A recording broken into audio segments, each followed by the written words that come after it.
기도하겠습니다. 거룩하신 하나님 아버지, 오늘도 주님을 사랑하는 지체들이 함께 모여 예배합니다. 지난 한 주 살면서 주님과 멀어지고 지은 죄가 있다면 먼저 주님께 고백하고 회개하게 하여 주시길 원합니다. 정결한 그리스도의 보혈의 능력에 의지하여 하나님을 찬양하고 예배하게 하여 주시고 원합니다. 형식과 의식에 치우치지 않고 오직 우리의 마음을 다하여 주님을 경배하길 소망합니다. 예수 그리스도의 이름으로 기도드립니다. 아멘. 할렐루야. 저희 이 시간 찬양 드리는 시간을 갖겠습니다. 저희 첫 곡은 주의 도를 돌고 다 같이 찬양했습니다. 주의 도를 버리고 헛된 꿈을 쫓던 우리들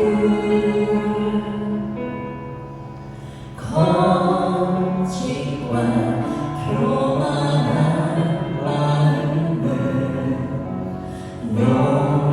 용서하여 주소서. 하나님의 분을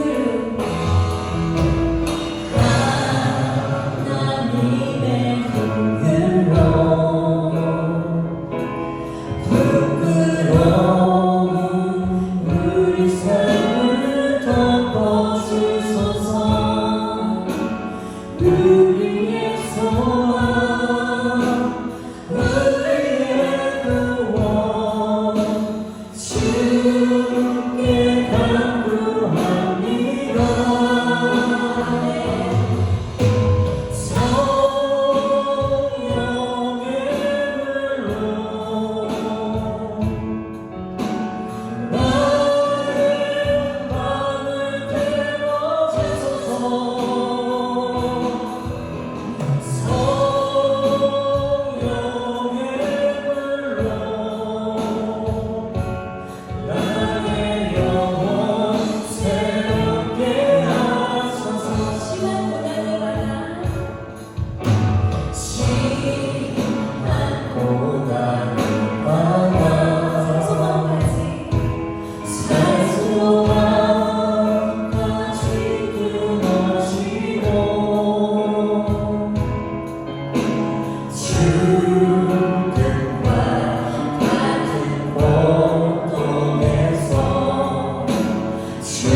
예수 십자가의 흘린 피. 잘 알겠습니다. 박수 치면서 하겠습니다.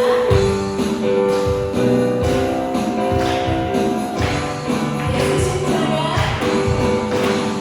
십자가에 들어서 그를 신비하여 이루라 더러운 죄인의 하는 능력을 그대를 차지하라 예수의 보혈로 그대를 신비하여 이루라 마음속에 여러 가지 죄악이 깨끗이 신비하여 이루라 주 예수와 함께 수련을 함께 그대를 행복을 하느라 아무 때나 어디서나 그대를 십자가 붙들고 있느라 예수의 보혈로 그대를 신비하여 이루라 마음속에 여러 가지 죄악이 깨끗이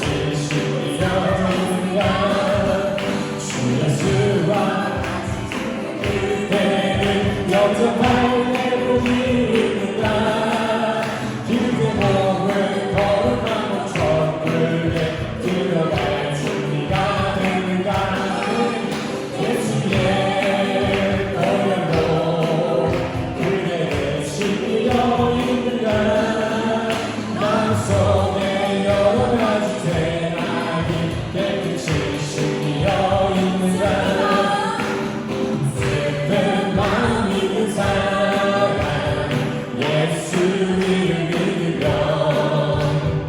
영원토록 변함없는 기쁨 마음 얻으리 예수의 이름을 세상의 소망이여 예수의 이름을 천국의 기쁨을 세 거룩하신 주의 이름 너의 밖에 살아라 환난시 연단 때에 주께 기도 드려라 예수의 이름을 세상의 소망이여 예수의 천국의 기쁨을 세 존귀하신 주의 이름 우리 기쁨되도다 주의 품에 안길 때에 기뻐 찬송 부르리 우리 갈 길 알아 후에 보좌 앞에 나가 왕의 왕이 경배하며 열류왕을 드리는 예수의 이름을 세상의 소망이여 예수의 이름을 천국의 기쁨을 세 생명 주께 있네 능력 주께 있네 소망 주께 있네 주 안에 있네 생명 주께 있네 능력 주께 있네 소망 주께 있네 주 안에 있네 성령 나의 주 찬양하니 오늘 나의 주 찬양하니 내 생명 다해 내 힘을 다해 모든 소망 주님께 생명 주께 있네 능력 주께 있네 소망 주께 있네 주 안에 있네 생명 주께 있네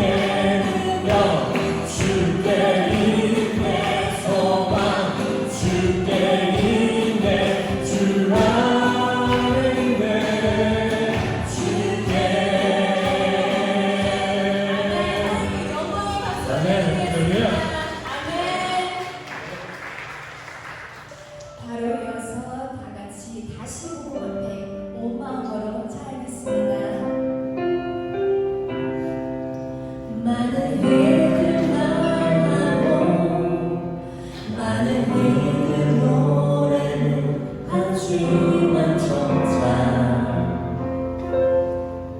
가지 않는 길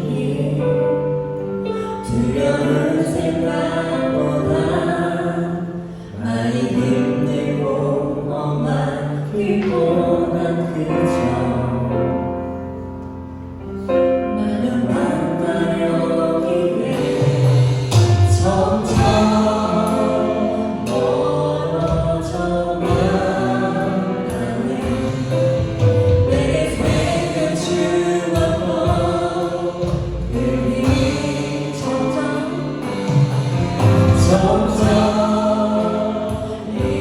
이동하려 하네 내게 사랑 주었던 그 길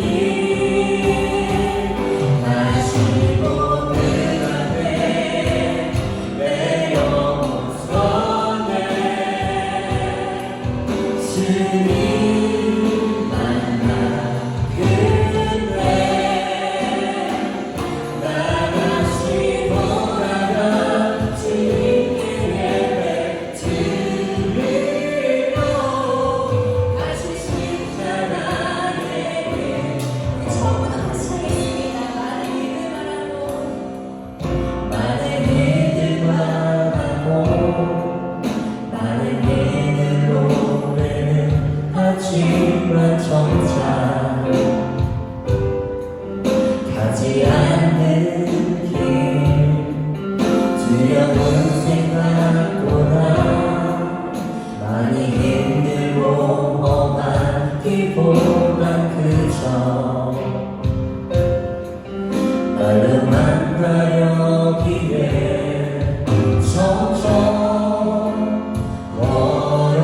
멀어져만 가네 내게 새겨 주었던 그길 안에 점점 이용하려 하네 내게 사랑 주었던 그길 다시 오늘 앞에 내 영혼 서네 주님 만나 그때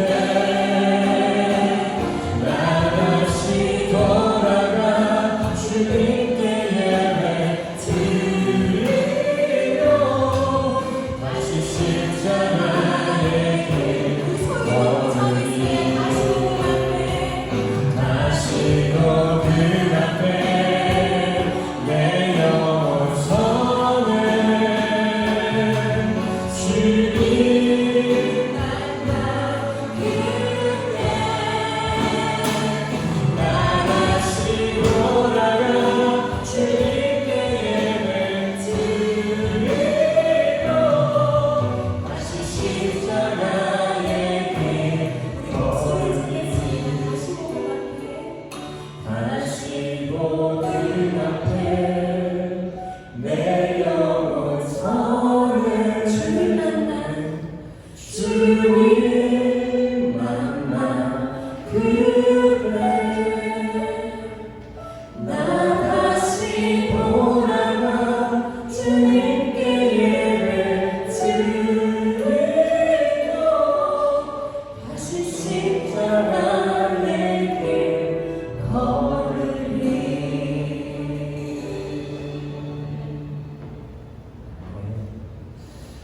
오늘 시간 예배를 위해 보지혁 권사님 나오셔서 기도해 주시겠습니다. 하나님 아버지, 지옥에 갈 수밖에 없는 죄를 예수 그리스도의 십자가로 용서해 주시고 성령으로 살게 하신 분에게 감사를 드립니다. 용서와 사랑과 의가 되시는 예수 그리스도를 삶 속에서도 늘 생각할 수 있도록 도와주셔서 기쁜 일에도 힘든 일에도 이기신 예수 그리스도를 생각하며 항상 승리하는 저희 되도록 인도하여 주시옵소서. 아멘. 간구와 기도와 노고와 감사를 하되 임금들과 높은 지위에 있는 모든 사람을 위하여 하라. 이는 우리가 모든 경건과 단정함으로 고요하고 평안한 생활을 하려 함이라. 이것이 우리 구주 하나님 앞에 선하고 받으실 만한 것이니 하나님은 모든 사람이 구원을 받으며 진리를 아는 데에 이르기를 원하시니라. 세상은 마귀의 교만과 탐욕에 대해 서로가 대립하며 싸우고 있으나 믿는 저희는 주와 구원자 되시는 예수 그리스도를 단단히 붙잡고 흔들림 없이 예배하며 신앙 가운데 살아가도록 인도하여 주시옵소서. 이성원 담임 목사님 영육간의 강건함을 지켜주시고 목사님을 통하여 예수 그리스도의 구원의 은혜의 복음이 흔들림 없이 선포되는 저희 교회가 되게 하시고 우리도 구원받는 영혼이 날마다 더하게 하시고 그리스도의 은혜의 말씀으로 날마다 성장해가는 그날 새생명 교회가 되게 인도하여 주시옵소서.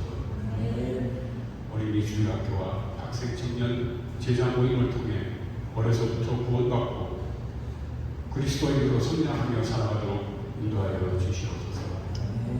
교회를 위하여 봉사하며 헌신하는 모든 분들 위해 하나님의 축복을 부어주시기를 원하고 이 모든 말씀 용서와 사랑과 의가 되시는 예수 그리스도의 이름으로 기도드리옵나이다. 우리 이 시간 함께 묵상하시겠습니다. 여호와는 나의 목자시니 내가 부족함이 없으리로다. 그가 나를 푸른 초장에 누이시며 쉴 만한 물가로 인도하시는도다. 내 영혼을 소생시키시고 자기 이름을 위하여 의의 길로 인도하시는도다. 내가 사망의 음침한 골짜기로 다닐지라도 해를 두려워하지 않을 것은 주께서 나와 함께 하심이라. 주의 지팡이와 막대기가 나를 안위하시나이다. 주께서 내 원수의 목전에서 내게 상을 베푸시고 기름으로 내 머리에 바르셨으니 내 잔이 넘치나이다. 나의 평생의 선하심과 인자하심이 정녕 나를 따르리니 내가 여호와의 집에 영원히 거하리로다. 아멘. 우리 이 시간 다 같이 일어나셔서 사도신경으로 신앙 고백하며 나아가시겠습니다. 사도신경 함께 고백하시겠습니다. 전능하사 천지를 만드신 하나님 아버지를 내가 믿사오며 그 외아들 우리 주 예수 그리스도를 믿사오니 이는 성령으로 잉태하사 동정녀 마리아에게 나시고 본디오 빌라도에게 고난을 받으사 십자가에 못 박혀 죽으시고 장사한 지 사흘 만에 죽은 자 가운데서 다시 살아나시며 하늘에 오르사 전능하신 하나님 우편에 앉아 계시다가 저리로서 산자와 죽은 자를 심판하러 오시리라. 성령을 믿사오며 거룩한 공회와 성도가 서로 교통하는 것과 죄를 사하여 주시는 것과 몸이 다시 산 것과 영원히 사는 것을 믿사옵나이다. 아멘. 모두 착석해 주세요. 교회 소식 시간입니다. 오늘도 주님의 말씀을 듣고자 이 자리에 모이신 우리 성도님들을 주님의 이름으로 환영하고 축복합니다. 새생명교회 주일 예배 시간은 오전 11시 한 차례입니다. 조금 미리 오셔서 오늘의 말씀을 묵상하시고 기도로 기대하는 마음으로 예배를 준비해 주시길 바랍니다. 예배 이외에도 신방이나 성경 공부 필요하신 성도님들은 교회로 연락 주시길 바랍니다. 교회 연락처는 교회 뒷면에 준비되어 있습니다. 주일 예배 대표기도 순서가 매달 교회 주보에 업데이트되고 있습니다. 순서를 미리미리 확인하시고 기도로 준비해 주시길 바랍니다.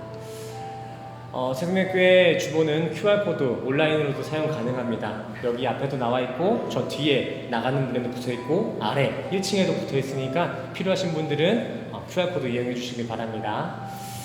헌금 시간은 따로 있지 않습니다.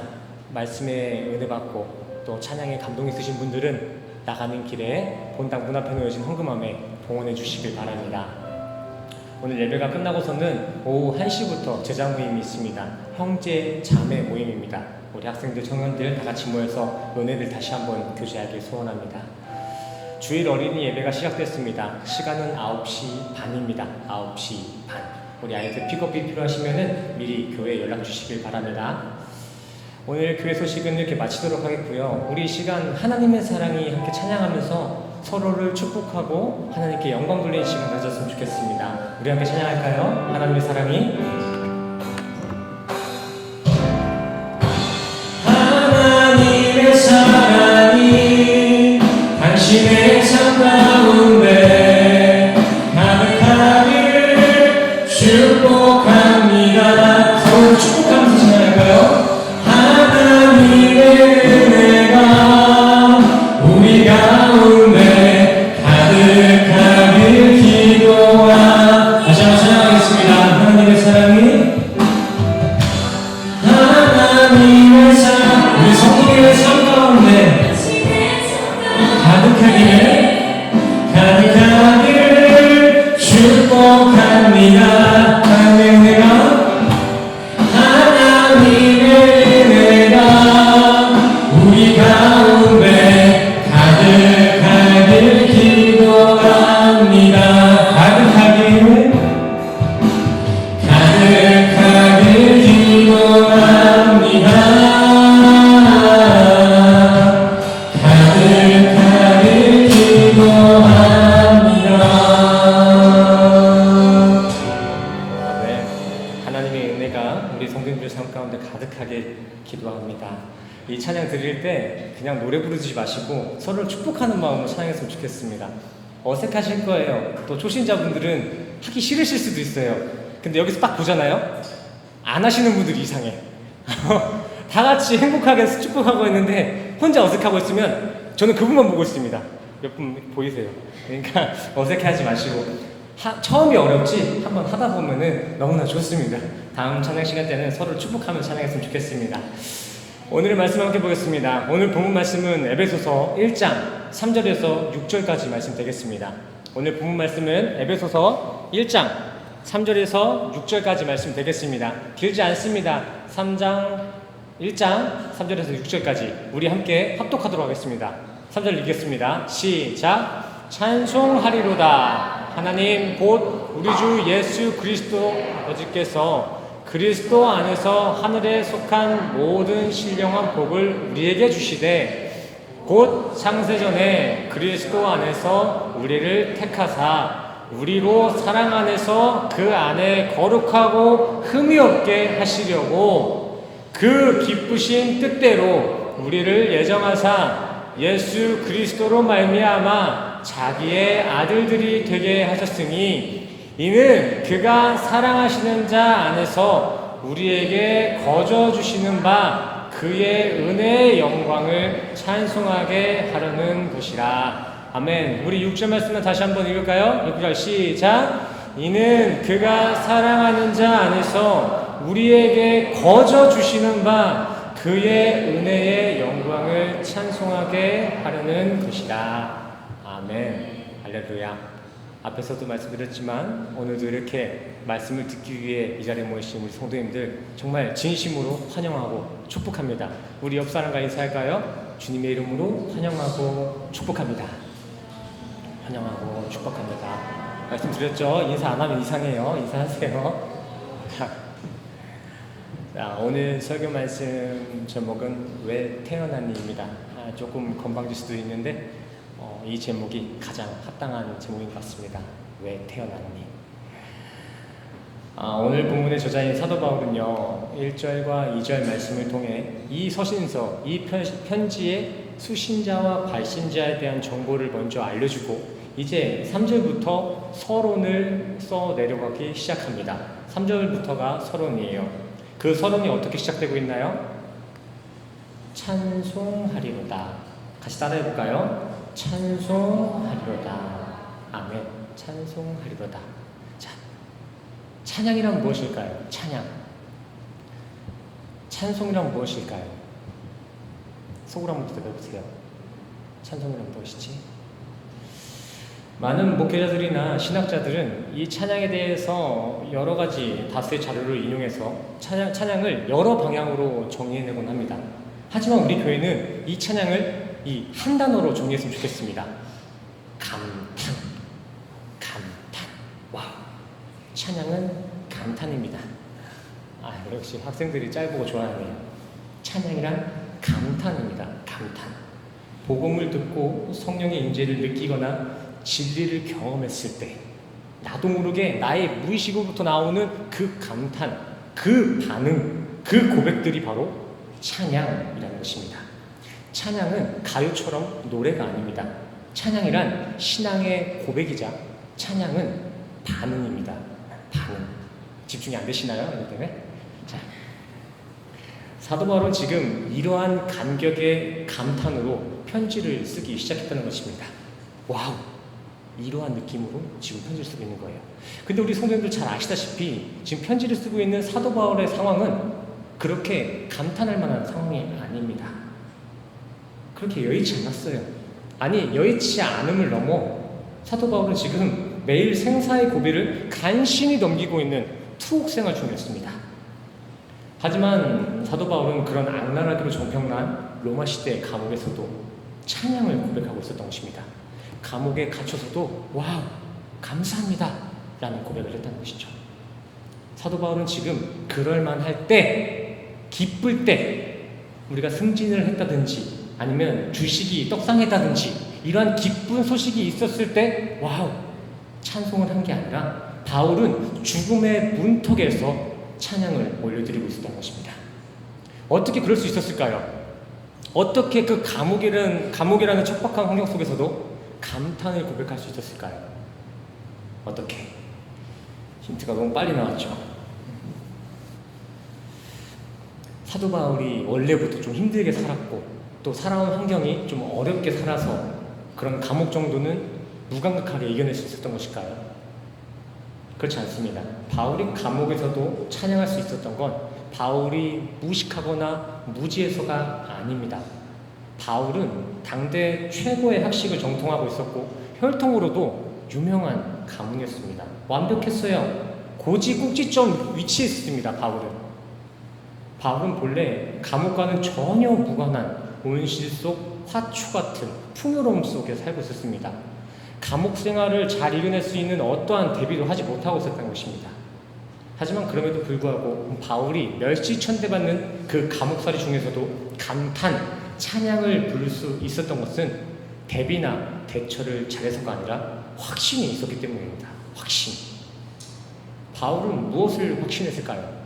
어떠한 확신이 있었기 때문에 그러한 척박한 감옥의 환경에서도 아멘, 와우 이런 찬양을 할 수 있었을까요? 고린도후서 12장 말씀이죠. 하나님이 계시하여 보여주신 3000층의 환상, 그 천국의 실제를 눈으로 확인하고 왔기 때문에 바울은 죽음이 도사리는 감옥 속에서도 와우, 찬송할 수밖에 없었던 것입니다. 한번 생각해 보시기 바랍니다. 우리 성도님들이 다른 것도 아니고 천국을 실제로 보고 온 거예요. 우리 성도님들 이제 이 땅에 남은 여생 동안 제정신을 살 수 있으시겠습니까? 천국을 보고 와서도 이전처럼 사시겠습니까? 안 되겠죠. 천국을 보고 왔는데. 바울도 마찬가지입니다. 지금 천국의 실체를 실제로 보고 와서 바울은 제정신을 살 수가 없었어요. 그래서 바울은 이 세상 사는 동안 천국만 바라보며 살았던 것입니다. 또 그래서 바울은 이전에 누렸던 세상 것들을 모두 배설물로 여겼고 옥중에서도 되려 자족하며 고난을 자랑할 수 있었던 것입니다. 이러한 사도 바울의 고백은 로마서 8장에서도 잘 나와 있죠. 우리 한번 읽어볼까요? 시작. 생각건대 현재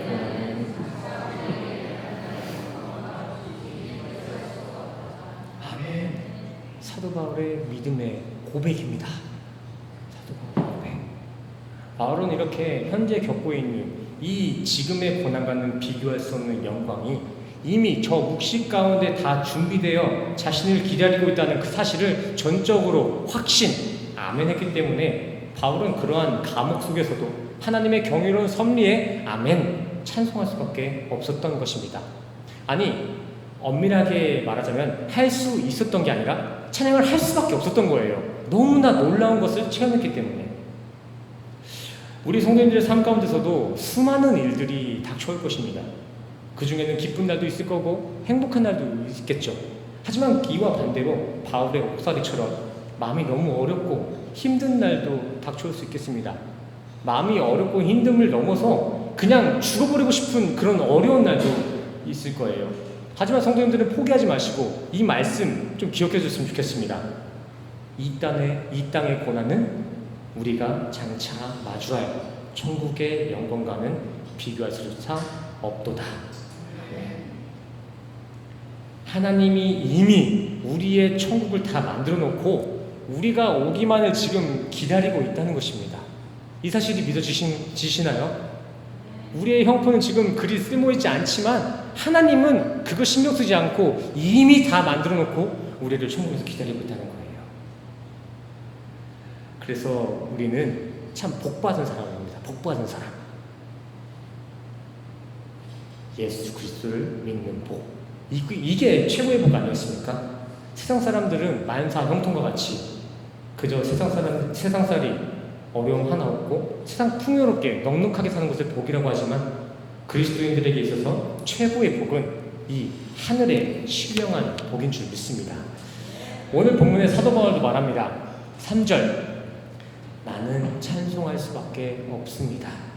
왜냐하면 나는 하나님께 최고의 복, 하늘의 신령한 복을 받았기 때문입니다. 그리고 바로 이어서 그 하늘의 신령한 복이란 것은 무엇인가에 대해서 4절과 5절에서 기술하고 있습니다. 4절과 5절 함께 읽겠습니다. 시작. 곧 창세전에 우리로 사랑 안에서 그 기쁜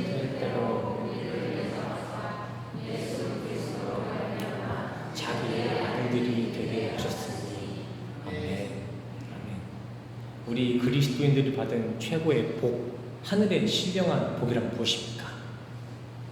방금 읽으셨잖아요. 우리가 받은 복의 내용이 무엇이죠? 창세전, 코스모스, 이 지구가 생기기도 이전, 코스모스, 더 광범위한 우주가 생기기도 이전부터 창세 전부터 이미 하나님은 우리를 자신의 백성으로 픽해 놓으셨다는 것입니다. 이 기적 같은 사실이 바로 우리 그리스도인들이 받은 복의 내용이자 이게 성도의 정체성입니다. 그래서 성경은 우리 크리스찬 성도들을 직분의 개념으로 보지 않고 에클레시아, 세상으로부터 건진받은 상태의 이들로 정의하는 것입니다. 우린 하나님께 예정된 사람들이에요. 하나님께 건진받은 사람들이라고요. 그래서 우리 성도들은 현재 세상살이 잘난 거 하나 없고 명예는 무슨 평생 백수건달같이 살다가 멋없이 죽는다고 할지라도 우리는 기죽을 거 하나 없습니다. 왜냐하면 하나님은 그러한 백수건달들도 창세전부터 자신의 아들로 예정해 놓으셨기 때문입니다. 상속자예요. 상속자. 우리 상속받은 사람입니다. 몇 년 전에 제 친구 아버지가 로또 1등이 되셨어요. 몇 년 많이 지났으니까 말씀드린 건데 제 친구 아버지가 1등에 당첨됐습니다.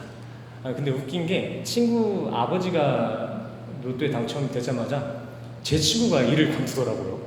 뭐 본인이 뭐 당첨된 것도 아닌데 아빠가 당첨되자마자 일부터 때려치우더라고요. 왜 그랬을까요? 왜? 그 로또 지 거야? 아니잖아요. 근데 왜 본인이 그렇게 일을 건졌을까요? 담대하더라고요. 그거 다 결국에 내 거라는 것입니다. 그 아빠 거 내 거라는 거예요. 내가 상속자라는 거죠.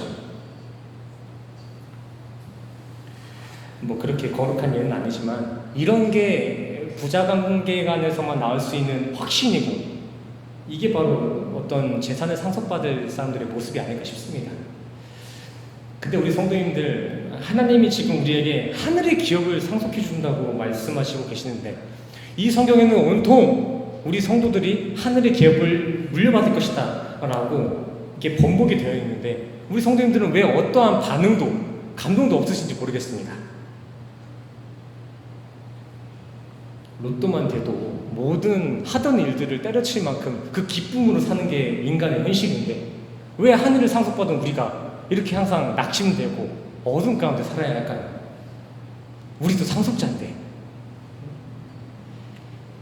제가 지금 어차피 천국 가니까 천국만 생각하고 이 땅에서 하늘만 바라보며 살아라, 이렇게 영지주의적이고 구원파적인 주장을 펼치는 것은 아닙니다. 갈라디아 말씀처럼 성령의 사람은 성령으로 행하게 되어 있습니다. 절대 막 살지 않아요. 그렇게 우리가 생각하는 것처럼 그대로 살지 않습니다. 천국 갈 사람은 천국의 채통을 지킨다는 것입니다. 근데 제가 그럼에도 불구하고 제 친구까지 이렇게 꺼낸 것은 세상에서 잠깐 쓸 돈만 있어도 그렇게 미래를 걱정하지 않고 기대하며 사는데, 왜 우리 크리스찬들은 자신이 받은 복, 그 하늘의 복에 대한 어떠한 반응도 자부심도 없냐는 것입니다. 우리가 하나님께 상속받을 그 복은요, 그 상속받을 기업은 그냥 동네 가게, 쌀리쌀리 스토어 뭐 그런 게 아닙니다. 이 세상 창조주 하나님의 기업을 통째로 상속받는 거예요. 그러기에 우리는 이 세상 어떠한 연유를 탓할 것 없이 모든 인생 가운데서 주어진 그 자리 그 상황에서 그 하늘을 상속해 주신 하나님을 찬양하고 감탄, 고백해야 되는 것입니다. 와, 나 같은 이런 논팽이한테도 그런 하늘을 상속해 주신다고? 진짜 대박이다. 이게 진짜 천국을 상속받은 천국들의 모습이어야 됩니다. 생각해보세요. 부모님이 지금 로또를 맞으셨어. 우리 성도님들 기뻐요, 안 기뻐요? 든든해요, 안 든든해요? 응? 든든하시죠? 든든하시죠? 근데 그거 말고도 영원한 하늘이 지금 우리에게 상속되어 있다는데, 우리 성도님들 든든하세요, 안 든든하세요? 든든하셔야죠. 든든하셔야죠. 제가 하고 싶은 말 하는 게 아니라 성경에 있는 말 지금 전하는 거잖아요. 제가 성도님들께 하는 게 아니라 지금 예수님이 기록하신 그 기록, 하나님이 전달하고자 하는 말씀을 저를 통해서 말씀하고 계신 거예요. 저 어린 친구가 뭐라 이랬어? 네가 사회를 알아? 이렇게 보시면 안 된다니까요. 만약에 제가 제 주장을 펼친다면 성도님들이 그렇게 반박하셔야 됩니다. 하지만 저는 밤새워서 그거 하나 점검해요. 설교를 준비하는데 상당히 오래 걸립니다. 뭐 한 주간 자료를 점검하고 제일 오래 걸리는 것은 이제 필터링 하는 거예요. 이게 과연 내 의견을 얘기하고자 만들어내는 내용들일까? 아니면은 말씀을 그대로 전달하고 있는 내용일까? 이게 가장 오래 걸립니다. 그 말은 즉슨 그래도 저는 이 자리에서만큼은 하나님의 말씀만 지금 전하고자 하는 것입니다. 그러한 하나님이 지금 성도님들에게 말하고 있어요. 내가 가지고 있는 거, 그 모든 거 너네한테 줄게. 든든하지 않습니까? 우리 찬양 같이 해볼까요? 429장 받은 복을 세어보아라. 우리 이 찬양하면서 다시 한번 설교의 내용을 정해봤으면 좋겠습니다. 받은 복을 세어보아라. 우리 1절과 2절, 3절 다 함께 찬양해보도록 하겠습니다. 우리 박수 치면서 찬양할까요? 세상 모든 불판 너를 흔들어 약한 마음 낙심하게 될 때에 내려주신 주의 복을 세어라.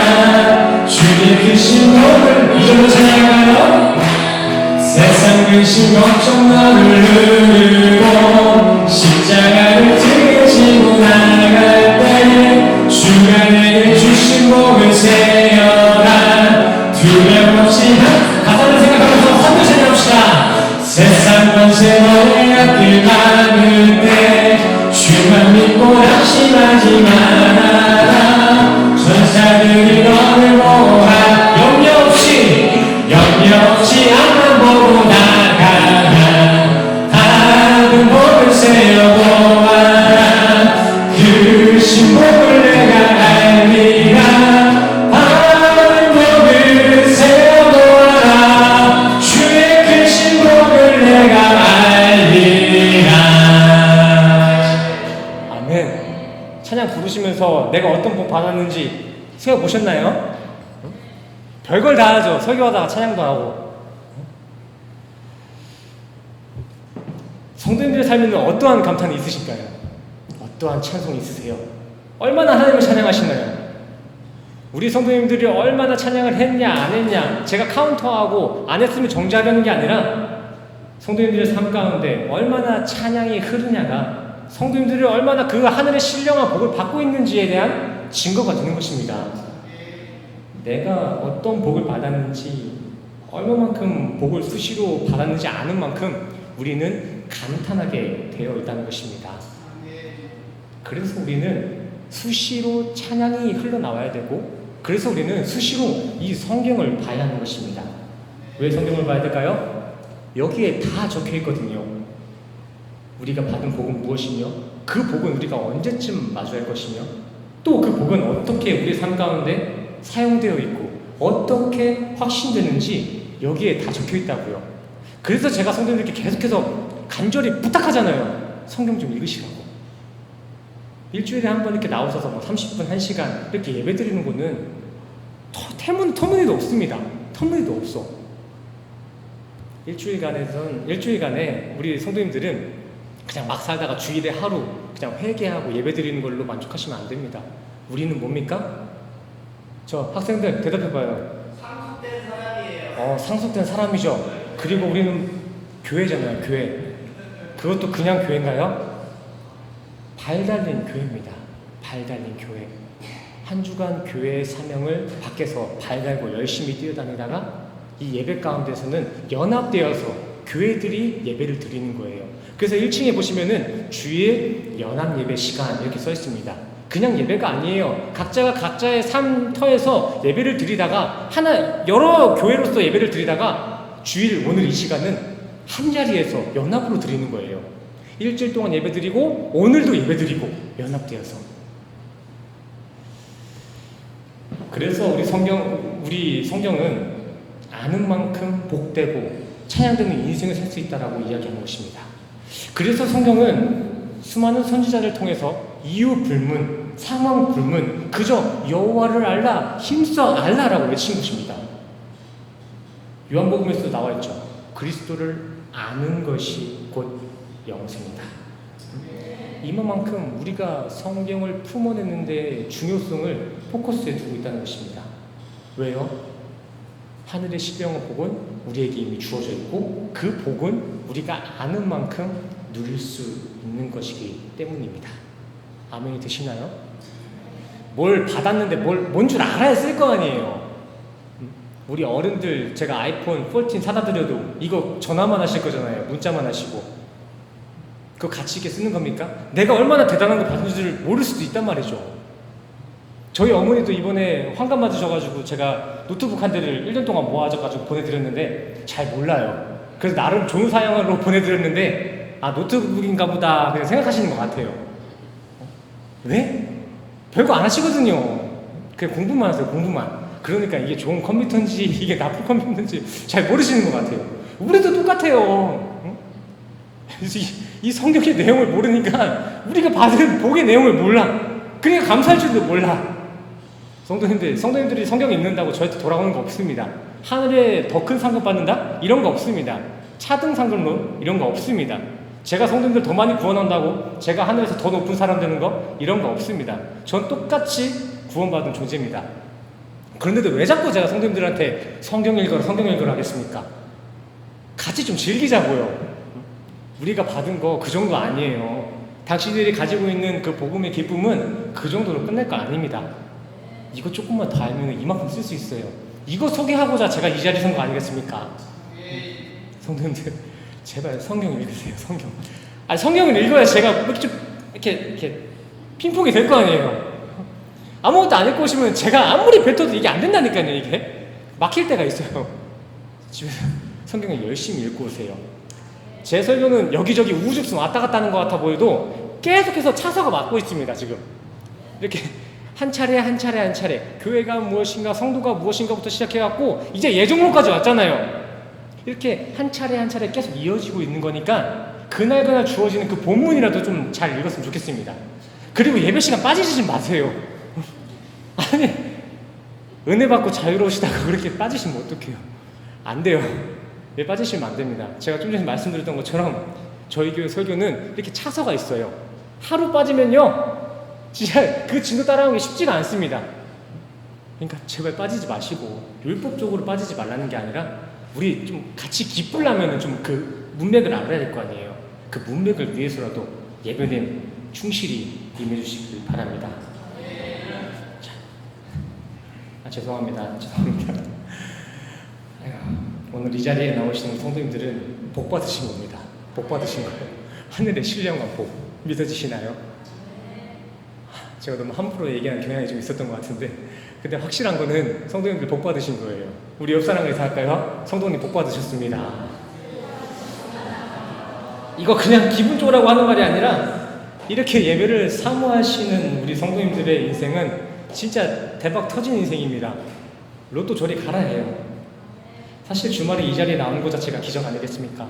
다른 날도 아니고 주말인데 할 일 없어서 온 사람 여기 없잖아요. 여기에 오신 건 그냥 성도님들이 심심해서 성도님들의 의지로 오신 게 아니라 이것까지도 하나님이 창세 전부터 성도님들을 부르셨음을 좀 믿으셨으면 좋겠습니다. 요한복음 14장 말씀 보세요. 나로 말미암지 않고는 아버지께로 올 자가 없느니라. 뭔 말이죠 이게?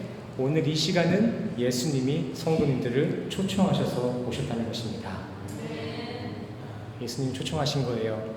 제가 초청한 거 아닙니다. 뭐 하려고 오는 게 아니라 예수님이 성도님들을 초청하셨습니다. 성도님들의 인생은 뭐 자유의지나 뭐 자기주체 이런 게 있기도 이전에 이미 창세 전부터 다 하나님의 천국 시나리오에서 해피엔딩을 마주했습니다. 예정론 얘기만 하면은 인간의 인권이니 자유의지니 하면서 반박들을 하곤 하시는데, 성경에는 하나님의 예정보다 먼저 된 게 없습니다. 다 하나님의 섭리, 하나님의 계획 안에 있는 거예요. 언제부터요? 창세 전부터. 이 지구가, 이 우주가 생기기도 이전부터 우리는 구원받은 성도라는 것입니다. 자, 뭐 저런 밤하늘 별은 제대로 볼 수가 없지만 이 필리핀 하늘은 그래도 한국보다는 좀 깨끗해서 밤에 하늘을 보면은 별이 반짝반짝하는 걸 보실 수가 있습니다. 아닌가요? 보시죠? 밤에 반짝반짝하는 별 보셨죠? 근데 그 별이 번쩍이는 그 찰나의 순간은 우리의 눈으로 확인되는 때까지 250만 년, 250광년이 걸린다고 합니다. 좀 표현 이상한데 250만 광년, 250만 광년. 근데 그 빛의 근원지에 우리가 도달하려면 빛의 속도로 250만 광년을 뛰어가야 그 빛이 도달한 곳에 도착할 수 있다는 것입니다. 조금 제가 설명을 잘 못한 것 같은데, 별이 반짝였잖아요. 우리가 봤잖아요. 근데 그 반짝인 그 별빛은 지금 반짝인 게 아니라 250광년만 뭐지 이게? 250만 광년 전에 반짝였다는 것이죠. 이해가 되시나요? 지금 우리가 관찰할 수 있는 그 불빛은 그쪽에서는 과거 완료 상태라는 것입니다. 250광년 전에 빛났던 그 빛의 흔적을 우리가 지금 돼서야 확인할 수 있다는 거예요. 여기서의 현재가 그곳의 동일한 현재가 아니라는 것이죠. 과거 완료 상태예요. 우리는 지금 봤는데 그 빛은 사실 엄청 옛날에 빛났던 빛이라는 것이죠. 우리 인간의 인생도 똑같습니다.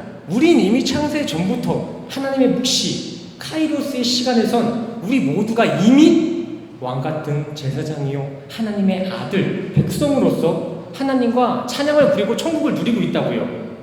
그렇게 우리의 인생은 이미 창세 전부터 완료된 묵시의 흔적을 살고 있다는 것이죠. 좀 동의가 안 되시나 봐요.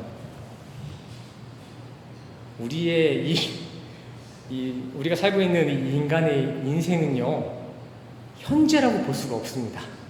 이것만 현재라고 볼 수가 없습니다. 묵시라는 또 다른 우리의 차원의 세계에서 예전에 비춰졌던 그 흔적들을 우리가 그 나중에 지금 경험하며 살고 있는 거라니까요. 그래서 우리 크리스찬들은 이 잠깐 머물다가는 이 짧디 짧은 100년 인생에 사로잡혀서 이 세상만 바라볼 게 아니라 우리가 죽고 나서 마주할 그 영원한 곳, 천국 소망하면서 천국을 준비하며 살아야 되는 것입니다. 우리가 마주할 현재, 우리가 마주할 영혼은 여기가 아니고 하나님의 묵시에 이미 펼쳐지고 있으니까요. 우리가 결국 도달할 인생의 그 도착지는 이곳이 아니라 하늘이라는 거예요. 그렇다면 우리는 어떻게 살아야 될까요? 이 100년만을 잘 살아야 될까요? 아니면은 그 영혼을 준비하며 살아야 될까요? 영혼을 준비하며 살아야겠죠. 이 산수도 아니잖아요. 이 짧은 인생에 자신의 인생을 소비하지 마시고 이 짧은 인생일지라도 그 하늘을 소망하시며 사시기를 간절히 소원합니다. 하나님이 이미 다 정해놨으면 우리가 뭐하러 사냐고 이렇게 말씀하실 수도 있습니다. 맞습니다. 우리 인간은 우리 스스로가 뭘 해내고 뭘 하고자 사는 존재가 아닙니다. 우리 인간은 하나님이 일하신 것들을 우리의 인생을 통해 다시 한번 관찰하고 또 우리의 작음과 그의 크심을 알고 찬양하는데 우리의 인간론과 존재론이 세워져야 합니다. 우리가 사는 이유, 우리가 이 땅에 보내진 이유는 다름 아닌 하나님을 찬송하기 위함에 있다는 것입니다. 오늘 본문 말씀에서도 분명히 말씀하고 있죠. 당신들이 지어진 바는 다른 게 아닌 나를 찬양하기 위함이다. 이사야서 43장 말씀에서 나와 있죠. 이 백성은 내가 나를 위하여 지었나니 나의 찬송을 부르게 하려 함이라. 아멘. 이 백성, 우리 그리스도인, 조금 더 나아가서 우리 인간이 이 땅에 보내진 이유란 무엇입니까? 이 땅에서 잘 먹고 잘 살기 위해 이 땅에 보내진 것이 아니라 하나님을 찬양하기 위한 존재로 이 땅에 보내졌다는 것입니다. 네, 물론 우리 인간 사회는 여러 가지 형태로 역사들이 펼쳐질 것입니다. 하지만 그 모든 역사들이 우리에게 주어진 목적, 그 역사들의 모든 목적은 하나님을 찬양하기 위함에 있다는 거예요.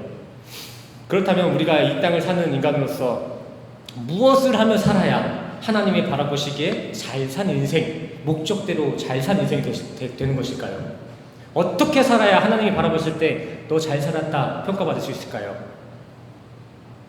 지어진 바 그 목적대로 하나님을 찬양하고 찬미하는 인생만이 잘 산 인생인 줄 믿습니다. 잘 먹고 잘 사는 게 잘 사는 인생이 아니라 하나님을 잘 찬양하는 게 잘 사는 인생입니다. 요즘 세계 많은 젊은이들이 은둔형 외톨이라고 하죠. 히키코모리, 또 탕핑족과 같이 모든 삶의 의지를 상실한 삶들을 살아가고 있습니다. 어떤 의지도 없고 열정도 없습니다. 어떤 소망도 없어요. 또 더 나아가서 한국의 청년들은 마약에 손을 대기 시작했고요. 이를 넘어서 자살을 금기 영역이 아니라 선택의 영역에 둬서 힘든 일을 마주하기만 하면 인생을 스스로 결정합니다. 예전에는 자살하면 금지의 영역이었잖아요. 지금은 선택의 영역이라는 개념이 잡혀 있어요. 힘들면 죽지 뭐. 힘들면 죽지 뭐. 제 주변에도 얼마나 많은 사람들이 이런 모습을 보이는지 모르겠습니다. 왜 이렇게 현 시대가 병이 들어버린 것일까요? 왜? 우리 한국뿐만이 아닙니다. 저 히키코모리는 일본 그 청년들의 상태를 말하고 있는 거고요. 탕피족은 중국 청년들이 지금 겪고 있는 어려움들입니다. 왜 이렇게 현대사회가 병들어 버렸을까요? 인간론, 존재론이 불안정하기 때문입니다. 현 시대 사람들은 하나같이 자신의 존재, 그 자신의 인간 존재론을 세상의 것들로 증명하고 있습니다. 그래서 그런 사람들은 그런 자신의 존재를 증명해온 세상 것들이 사라지면 나라는 자기 정체성까지 잃어버리게 돼요. 세상으로 나를 증명하면서 살았습니다. 근데 그 세상의 것이 없어져.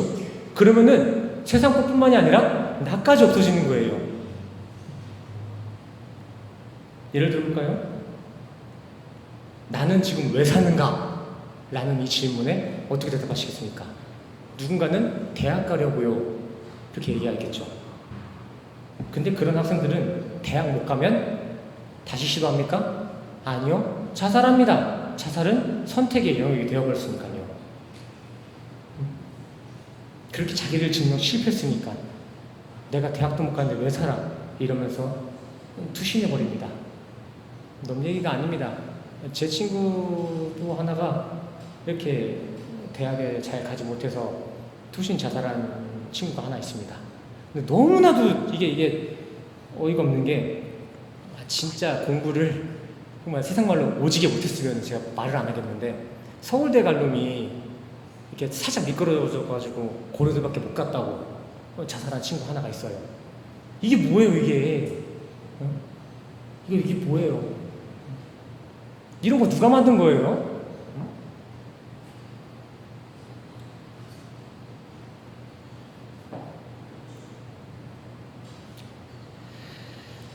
근데 또 막말로 그렇다 해서 청년들이 또 원하는 대학교를 잘 가면 또 잘 살아지던가요? 그렇지 않습니다. 그렇게 대학에 잘 가면요, 이제는 그 학생들이 자신을 증명해온 그 대학이 완료되었기 때문에 인생의 허무감을 느낍니다. 인생의 방황기를 마주해요. 그래서 또 그 방황기 가운데 자살을 선택하기도 하죠. 이렇게 되면서 자살률이 그렇게 높아지고 있는 거예요. 또 다른 경우로 또 나는 왜 사는가라는 그 질문에 자식 키우려고 혹은 부모님 모시려고 사는 사람들은요, 자식이 세상을 떠나가고 부모님이 세상을 떠나가면 자신도 인생을 떠나보냅니다. 왜요? 내 인생, 나의 존재로는 가족으로 연명되고 있었기 때문입니다. 나를 증명하던 가족들, 나를 증명하던 그 대학이 없어지는 순간 나의 정체성까지 지금 잃어버리게 되는 이런 사회를 살고 있다는 것입니다. 세상은 이렇게 너무나도 불안정한 것들에 자신을 맡기며 살고 있습니다. 불안정한 것들에.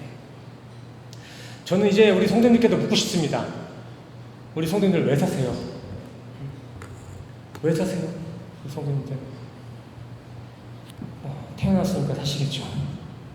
근데 우리 성도님들 오늘 배워서 아시겠지만 성도님들 왜 태어나셨습니까? 왜 이 땅에 보내주셨죠? 이 땅에서 잘 먹고 잘 살라가 아니라 하나님을 찬양하기 위해 우리는 이 땅에 잠시 보내진 것입니다. 여기서 우리가 포인트 두어야 될 것은 잠시입니다. 잠시. 이 땅에 잠시 보내진 존재들. 우리 인간은 잠시 이 땅에 온 것입니다. 그래서 성경은 우리 인간의 인생을 빗대어 청직이다, 나그네다 라고 표현하고 하는 것입니다. 장차 우리는 이제 평생 천국에 살 것인데 잠시나마 이 땅에 내려와 하나님의 경이로움과 겸손을 배우고 또 하나님의 나라와 의는 무엇인가를 배우는 잠깐의 청직이자 나그네. 우리는 나그네이고 청직입니다. 우리는 그저 잠시 우리에게 허락하신 이 인생을 잘 관리하고 지켜내야 할 청직이자 다시 본국에 다시 돌아가야 할 존재, 나그네라고요. 우리 성도님들 이 사실에 동의하십니까? 성도님들의 실체는 여기가 아니라 저 묵시에 있다는 것을 아멘 하시나요? 근데 왜 그렇게 이 땅에서 악착같이 악각거리면서 사세요? 잠시 있다가 떠나간 나그네라면서 왜 이 땅의 지식만 중요하게 여기고 장차 우리가 마주할 영원한 천국에 대한 준비는 조금도 안 하세요?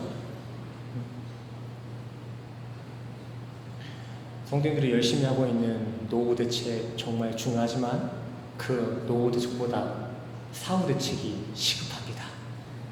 우리 세종교회는 사후 대책이 먼저 세워지시기 바랍니다.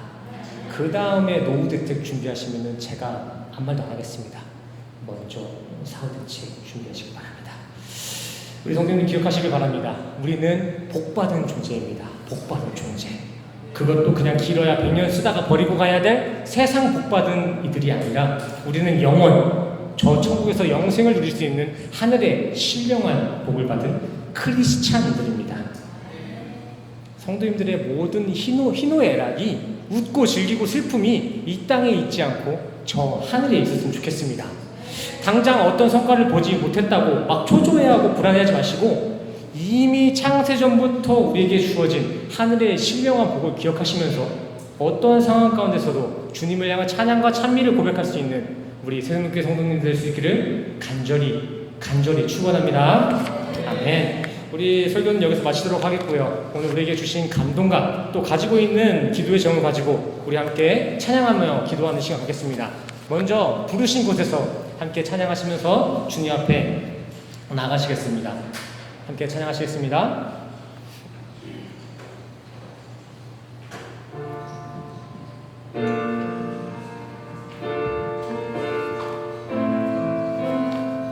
가사를 지금 생각하시면서 함께 찬양하시겠습니다. 따스한 성령님, 따스한 성령님,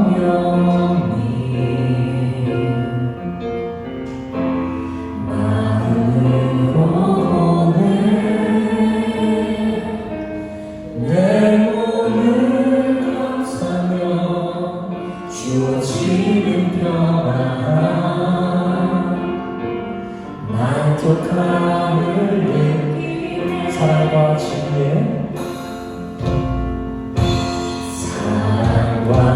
진리에 한 줄기 빛 보내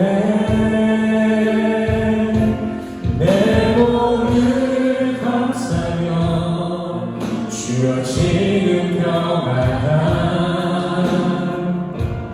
그 사랑을 느끼네.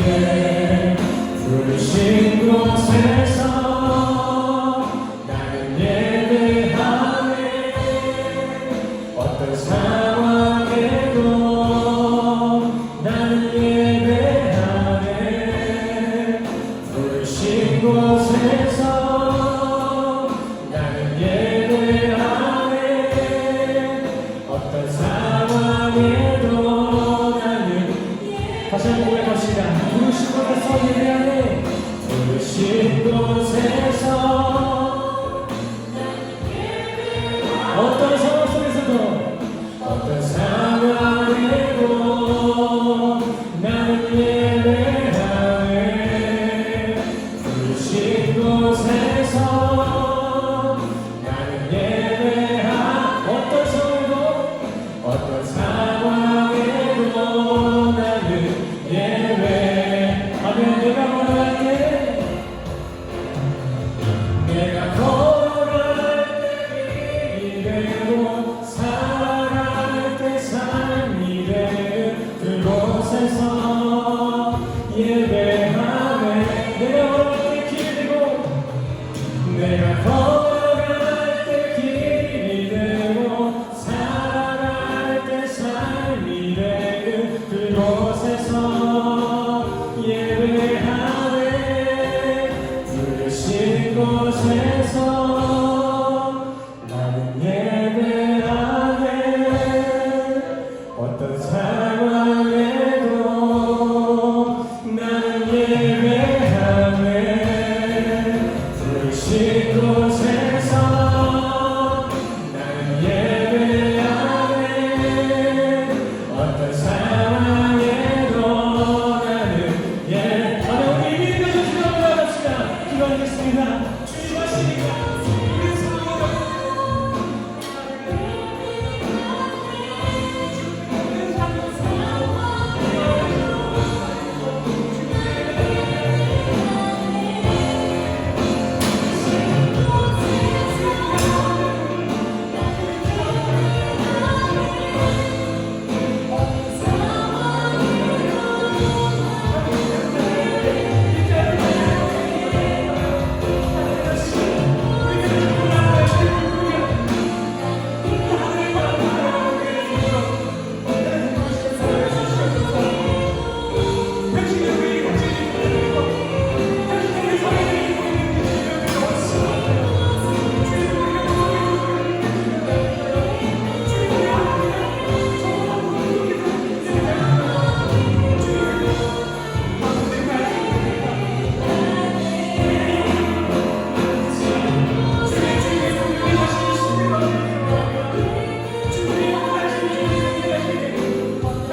아멘. 기도하시겠습니다. 하나님, 창세 전부터 우리를 예정하신 주님의 큰 놀라우신 섭리를 찬양하며 경배합니다. 찬양을 좀 할만할 때, 삶의 환경이나 조건들이 맞을 때만 찬양하는 것이 아니라 주님이 부르신 모든 상황 속에서 항상 기쁨의 찬양을 고백할 수 있는 우리 스승의 교회를 수 있도록 주님 도우시고 인도하여 주시옵소서. 또한 이 시간 찬양뿐만이 아니라 각자의 모습으로 물질과 헌신, 봉사로서 주님 앞에 믿음을 봉헌하는 이들이 있습니다. 그들의 봉헌을 귀하게 여기시고 그들의 삶을 주님을 향한 찬양과 찬미가 넘쳐나는 기쁨의 삶, 풍요의 삶으로 인도하여 주시옵소서. 다시 한 번 사랑합니다.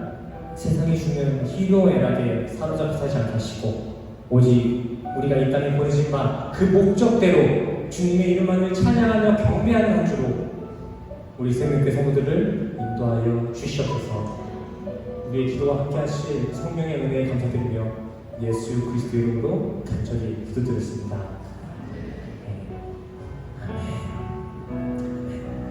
우리 이 시간 다 같이 일어나셔서 축복의 통으로 서로를 축복하고 하나님께 영광 돌리는 시간 갖고 축도로 우리를 나아가시겠습니다. 함께 찬양하실까요? 따라해보세요. 이렇게 당신 하나님의 당신은 하나님의 언약 안에 있는 축복의 통로 우리 성도들을 통하여서 당신을 통하여서 열방이 주께 돌아오 우리 이절로 찬양해볼까요? 당신은 하나님의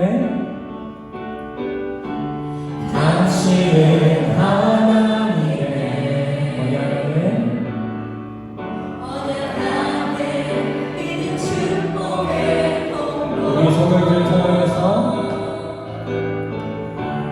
당신을 통하여서 열방이 주께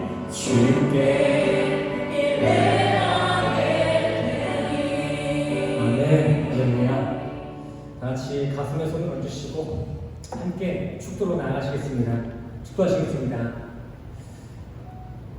지금은 우리 예수 그리스도의 은혜와 십자가로 확증하신 주님의 사랑과 하나님의 영신 성령님의 교통하심이 오늘 이 시간 세상이 아닌 하나님을 찬양하기 위해 모인 우리 모든 성도들의 머리머리 위에 지금으로부터 영원까지 함께 하시기를 간절히 축원합니다.